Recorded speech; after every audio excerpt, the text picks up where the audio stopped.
Les huissiers de justice tiennent congrès à Nice jusqu'à demain. Thème retenu par les 350 participants cette année, le combat contre la fracture juridique. La profession déplore en effet le fossé grandissant entre le citoyen et la justice, d'où la nécessité de clarifier leur rôle dans les procédures, comme dans le cadre par exemple des expulsions locatives. On voit tout cela avec Jean-Christophe Routier et Éric Jacquet.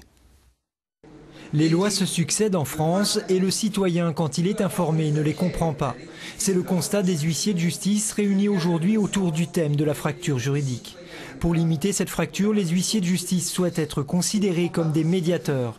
Dans le cas des expulsions locatives, par exemple, ils rappellent que le fonds d'aide sociale existe pour pallier les impayés et que leur rôle ne se limite pas à l'exécution de la procédure.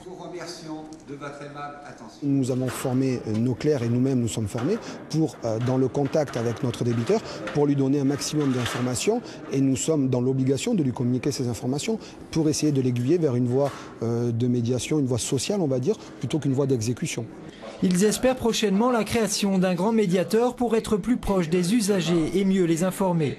Une autre nouveauté avec la loi Béteille du 22 décembre 2010 qui renforce la valeur des constats d'huissier. Maintenant, nous avons des constats qui, en jargon juridique, font foi jusqu'à preuve contraire. Alors, concrètement, ça veut dire quoi? Ça veut dire que lorsqu'on va mener un constat devant le juge, un procès-verbal de constat devant le juge, il va être quand même tenu de prendre ces éléments constatés par l'huissier comme des valeurs réelles, quoi. Exemple, dans un conflit de voisinage, le constat d'huissier en médiation avec les deux parties sera considéré par la justice comme une affaire classée. Un moyen comme un autre de transférer un grand nombre de contentieux vers les huissiers de justice, de désengorger les tribunaux, mais aussi les cabinets d'avocats.